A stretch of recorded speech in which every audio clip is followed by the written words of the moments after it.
Por que muitos maridos evitam voltar para sua própria casa? Por que muitas esposas sentem temor quando o marido chega à casa em vez de sentir-se protegida? Haverá solução para um lar em crises?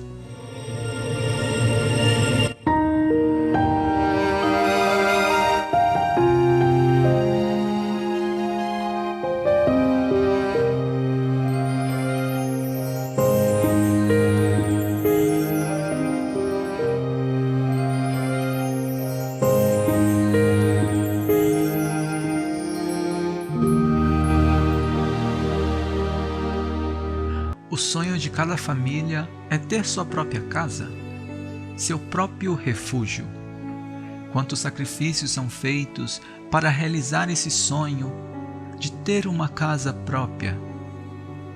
E uma vez alcançada, costuma ser mantida para que a casa possa se conservar bonita? Mas do que adianta ter uma casa bonita se a relação entre os membros da família não é boa? Ou existe tensão entre o casal?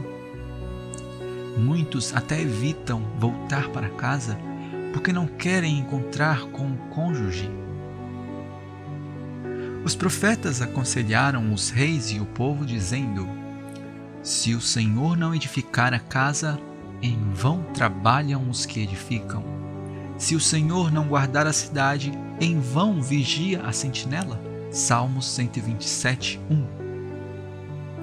Josué 24:15 diz: porém eu e minha casa serviremos ao Senhor. Isaías 38:1 diz: assim diz o Senhor, põe em ordem a tua casa, porque a minha casa será chamada casa de oração para todos os povos, segundo Isaías 56:7. Se você quer uma casa de bênçãos e prosperidade, essas palavras são as melhores recomendações também para o seu lar. Nessas palavras há um detalhe que tem efeitos em todos os aspectos do lar. É o incluir o Senhor.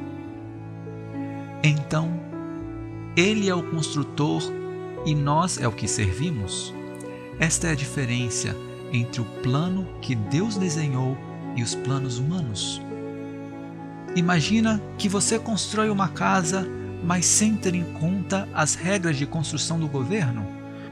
Quando solicitar a aprovação ao departamento correspondente, eles te dirão que todo o trabalho foi em vão, porque você não construiu de acordo com os regulamentos.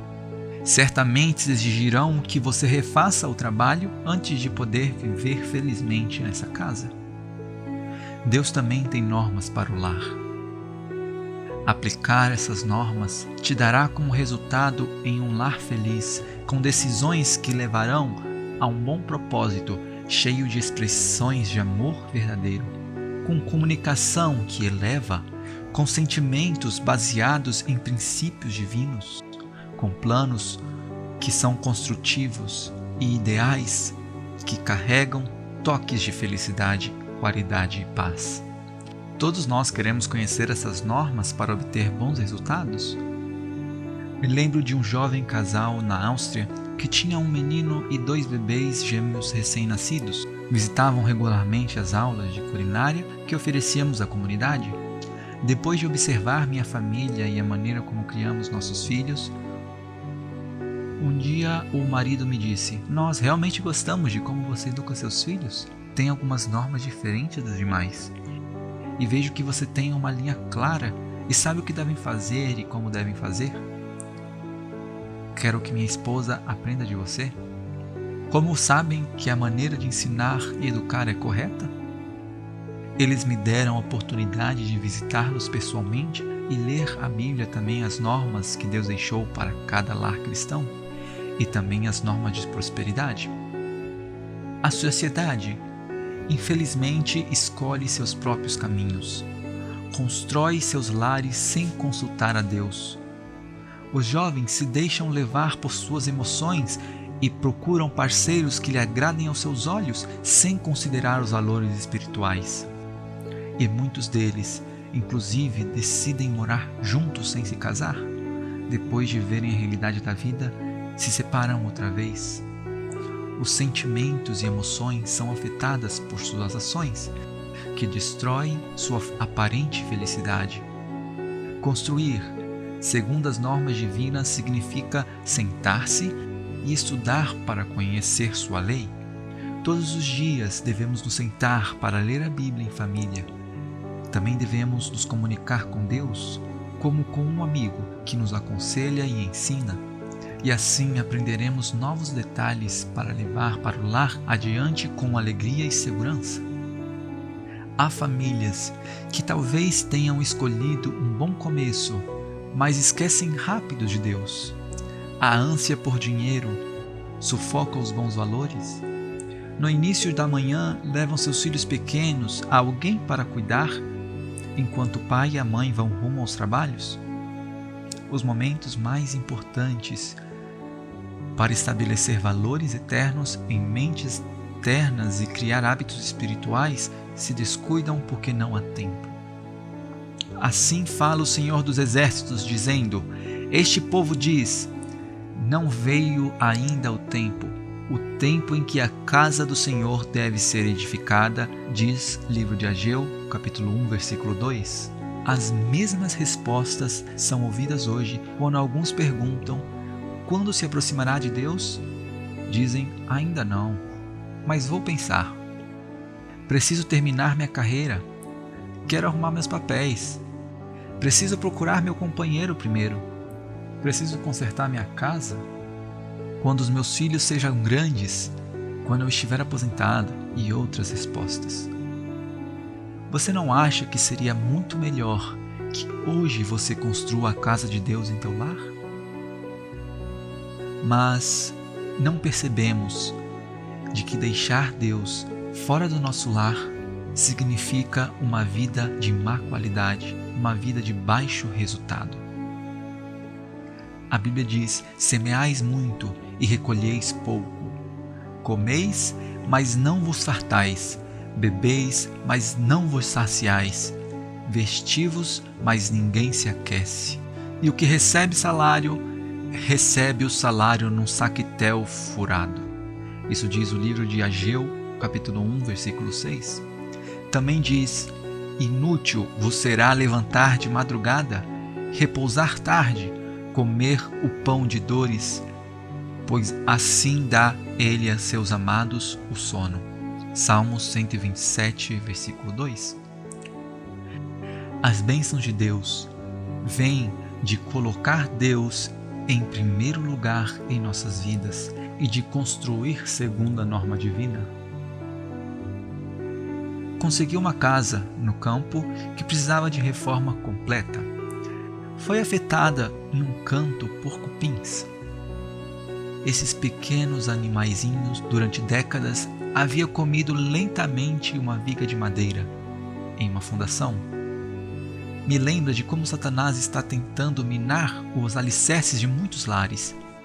Lentamente e com esforços constantes procura encontrar um pequeno espaço nas casas, mas que destrói os firmes princípios que Deus colocou para a edificação dessas casas. Como era uma casa antiga e como de todas as maneiras precisava de ser reformada completamente, além de remover os cupins, um dos primeiros trabalhos que teve que ser feito foi substituir a viga de madeira e restaurar as fundações que foram afetadas. Se você detecta o trabalho do inimigo em seu lar, você também precisa reparar a fundação.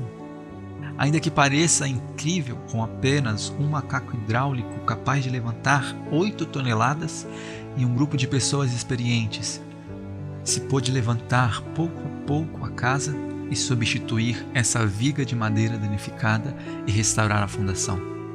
Teria sido impossível para mim fazer sozinho, mas a experiência daqueles amigos foi suficiente para restaurar a casa afetada. Se estiver determinado a restaurar os princípios perdidos, Deus trabalhará por meio de seus agentes e do Espírito Santo para te ajudar a restaurar o teu lar também. Tudo o que você precisa é de fé, paciência e colocar sua vida sob o controle de Deus. Também em sua casa, o Senhor pode levantar inclusive mais de 8 toneladas de problemas e te dar felicidade. Sim. O que são esses pequenos cupins que estão tentando destruir a família? Vamos citar 4 ataques do inimigo à família. Primeiro, a divisão. A Bíblia diz: sede sóbrios, vigiai, porque o diabo, vosso adversário, anda em derredor, bramando como leão, buscando a quem possa tragar. 1 de Pedro 5:8. Satanás procura introduzir divisão dentro das famílias, fomentando a discórdia e o conflito. Isso se pode manifestar por meio de brigas, falta de espírito de perdão, falta de humildade, falta de comunicação e relacionamentos fraturados, o que enfraquece os laços familiares. Frequentemente, o orgulho é um obstáculo para admitir erros e pedir perdão. Os pais devem ter cuidado de não permitir que penetrem no lar o espírito de dissensão, porque constituem um dos agentes de Satanás para deixar sua impressão no caráter. Se os pais estão dispostos a lutar pela unidade no lar, mediante o inculcar dos princípios que governaram a vida de Cristo, a dissensão será expulsa e reinará a união e o amor. O segundo ponto que corrói a família é o egoísmo e o individualismo. A Bíblia diz: porque haverá homens amantes de si mesmos, avarentos, presunçosos, soberbos, blasfemos, desobedientes a pais e mães, ingratos, profanos. Isso diz 2 Timóteo 3, capítulo 3, versículo 2. O propósito do Criador era que os seres humanos se respeitassem e se amassem mutuamente, e que sempre manifestasse o interesse puro e abnegado no bem-estar mútuo. Mas Satanás se propôs levar os homens a se interessarem por si mesmos, e eles, ao ceder ao seu controle, têm desenvolvido um egoísmo que enche o mundo de miséria e luta, e pôs os seres humanos em desavença entre si. Quantos desonram a Cristo e representam falsamente seu caráter no círculo do lar? Quantos são os que não manifestam paciência, tolerância, perdão, nem verdadeiro amor? A vida de Jesus está repleta de amor e precisamos desses elementos. O terceiro elemento que corrói e destrói o lar é destruindo os fundamentos morais. A Bíblia diz: de onde vêm as guerras e pelejas entre vós? Porventura não vem disso, a saber, de vossos deleites, que nos vossos membros guerreiam? Cobiçais e nada tendes? Sois invejosos e cobiçosos e nada podeis alcançar? Combateis e guerreais e nada tendes, porque não pedis. Pedis e não recebeis, porque pedis mal, para gastardes em vossos deleites. Adúlteros e adúlteras, não sabeis vós que a amizade do mundo é inimizade contra Deus? Portanto, qualquer que quiser ser amigo do mundo, constitui-se inimigo de Deus. Isso diz o livro de Santiago, capítulo 4, versículo 1 ao 4.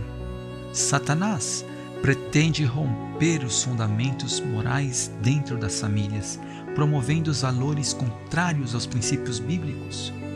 Utiliza os meios de comunicação, as imagens, a música, a moda, a comida, mas também professores, governantes e leis liberais para influenciar as mentes sobre os valores morais bíblicos. O baixo nível moral da sociedade é tolerado pelo governo e pelas igrejas. O diabo quer que você participe do que ele oferece, os chamados prazeres, que não apenas o levam ao pecado, mas o tornam opaco, desonesto e imoral. Ela mina a santidade do matrimônio ao promover a infidelidade e a poligamia moderna, que torna famílias rotas. Alguns efeitos destes matrimônios desfeitos são a ansiedade, depressão, sensação de perda e sentimentos de abandono. O rompimento do casamento também pode levar a agressividade, estresse, impacto na capacidade de concentração, desafios acadêmicos, perda de confiança, perda de comprometimento, perda de comunicação e também desafios financeiros, risco de abusos de substâncias, e os filhos podem repetir exemplos de seus pais no futuro, sentindo que deixarão facilmente um relacionamento se não der certo. E o quarto elemento que destrói o lar é o ataque à autoridade e à honra dos pais. A Bíblia diz: a vara e a repreensão dão sabedoria, mas o rapaz entregue a si mesmo envergonha a sua mãe. Lemos no livro de Provérbios, capítulo 29, versículo 15. A Bíblia ensina as crianças a honrar e obedecer a seus pais, e é o privilégio dos pais orientar, nutrir, corrigir e mostrar o amor genuíno. Hoje, dois extremos nos estilos educacionais que um lar cristão deve evitar. Um é o estilo liberal de educação. As crianças têm total liberdade. Elas podem escolher quando comer, o que comer, quando ir para a cama, como administrar o seu tempo, e no final são eles que governam seus pais. Por outro lado, é o estilo autoritário. As crianças não conseguem expressar seus sentimentos, pensamentos e fazer parte quando a família faz planos.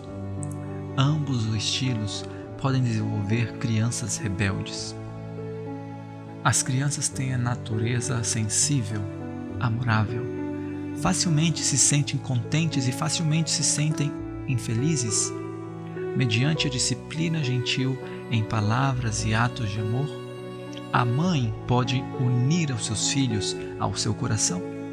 Manifestar severidade e ser muito exigente com os filhos são graves erros e um erro muito grave. A firmeza uniforme e controle tranquilo são necessários na disciplina de cada família. Diga com calma o que quer dizer. Haja com consideração e cumpra com o que diz, sem desviar.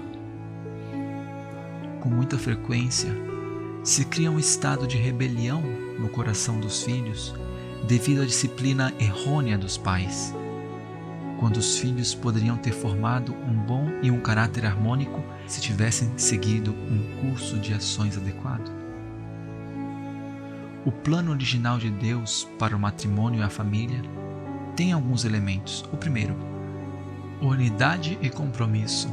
A Bíblia diz: completai o meu gozo, para que sintais o mesmo, tendo o mesmo amor, o mesmo ânimo, sentindo uma mesma coisa. Filipenses 2:2.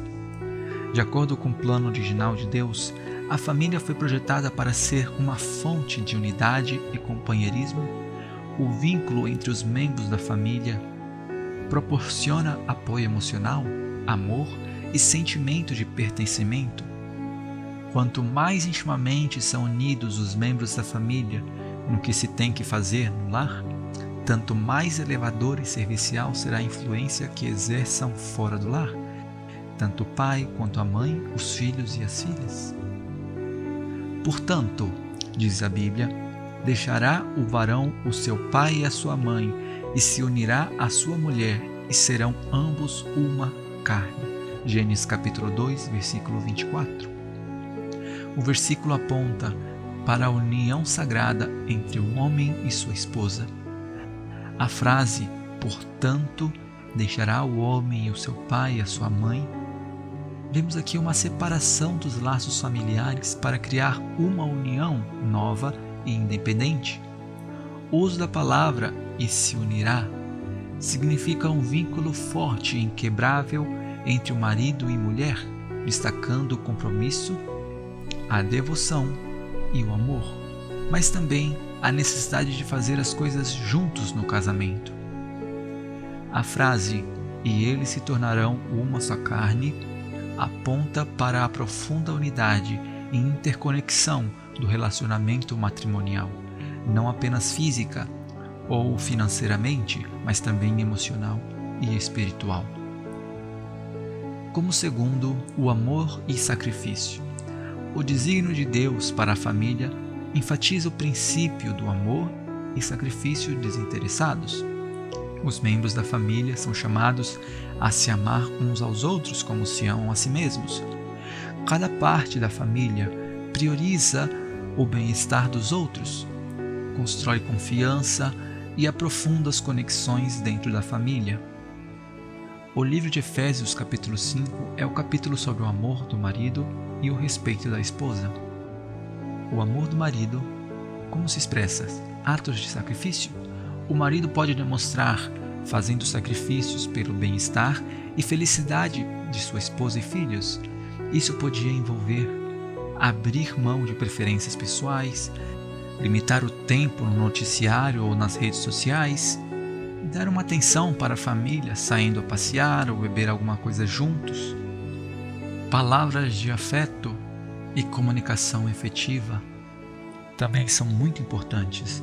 Existem muitos homens que nunca sabem o quão faminto está o coração da sua esposa de escutar essas palavras de terno apreço e afeto. Também se envolver em uma conversa aberta e honesta não é tão fácil para muitos homens.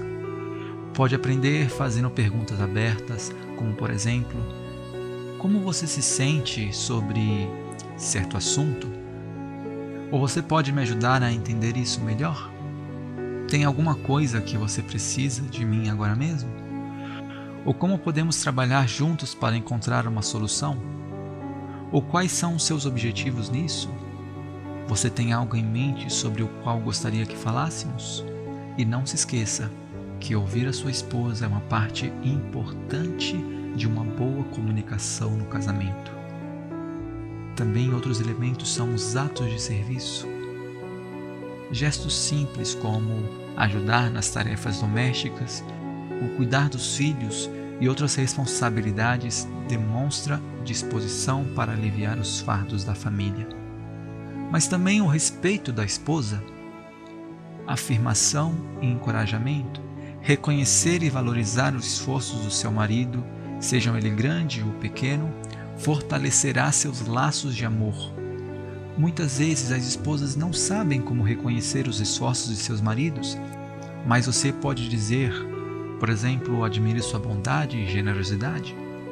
Teu humor traz luz para nosso lar. Obrigado por trabalhar tanto e nunca desistir. Você mostra tanta responsabilidade e dedicação em seu trabalho. Agradeço sua disposição para ouvir e entender meus sentimentos. Seu incentivo me dá força. Sou grato pelo amor e carinho que você traz para a nossa família. Seja específico ao reconhecer os esforços do seu marido, enfatizando seus bons traços de caráter, suas ações dedicadas e o que você gosta nele. Também ações que incentivem a seu marido. O respeito é demonstrado por meio de ações de apoio. Isso pode envolver participar ativamente dos objetivos e sonhos do marido, ou incentivar o crescimento pessoal e proporcionar uma sensação de segurança. Por exemplo, se você tem que carregar algo pesado para consertar, você diria: eu vou com você, eu sei que é pesado, e o ajuda. Também reconhecer a liderança. Isso significa respeitar o papel do marido como líder da família, reconhecer suas decisões e discutir juntos os assuntos importantes. Precisamos ter o Espírito de Deus, ou jamais teremos harmonia no lar. Se a esposa tem o Espírito de Cristo, será cuidadosa a respeito de suas palavras, dominará o seu espírito, será submissa e, contudo, não sentirá uma escrava, mas uma companheira de seu marido. Se ele é servo de Deus, não se senhoreará dela, não será arbitrário nem exigente. Existe um que é mais importante do que o marido para a esposa. Outra vez. Existe um que é mais importante do que o marido para a esposa, é o seu Redentor. E a submissão que deve render ao marido deve ser segundo Deus indiciou, como convém ao Senhor. Não esqueçam jamais que, por o apreço dos atributos do Salvador, deveis tornar o lar um lugar alegre e feliz para vós mesmos e para vossos filhos. E se convidar a Cristo para vosso lar, podereis discernir entre o bem e o mal. Podereis também ajudar a vossos filhos, para que sejam árvores de justiça, dando os frutos do Espírito. O plano de Deus para a família envolve a transmissão dos valores bíblicos e princípios morais de uma geração para a outra. Os pais devem ser o guia, ensinando os membros da família sobre a retidão, a integridade, a fé, o temor do Senhor e a importância de viver de acordo com os mandamentos de Deus. Essa transmissão de valores será uma bênção para a sociedade. Deixemos que nossos lares sejam fundados segundo Deus. Quero fazer uma oração para as famílias que se encontram em crise, para que Deus possa unir os corações em amor e possa fortalecer a relação das famílias. Te convido a que incline o seu rosto e oremos juntos. Pai nosso que estás nos céus, Senhor, nós viemos a Ti para entregar nossas famílias em Tuas mãos. A sociedade tem as famílias em crise, mas o Senhor criou a família como uma bênção. E queremos Te pedir para que nos ajude a entender que precisamos de Ti, em primeiro lugar, em nossos lares, e que Tu possas transformar a nós como esposos, as nossas esposas, que possamos ver como poder apoiar nosso cônjuge, inspirar nossos filhos e os elevar a Ti. Senhor, nos ajude a poder cuidar dos princípios que o Senhor tem colocado para o lar, para a nossa felicidade. Obrigado, Senhor, por nossas famílias. Perdoa, Senhor, se temos falhado em nossas responsabilidades e nos ajude a cumprir da melhor maneira. Te agradecemos tudo e te pedimos, abençoe as famílias que escutam este programa. Em nome de Jesus oramos.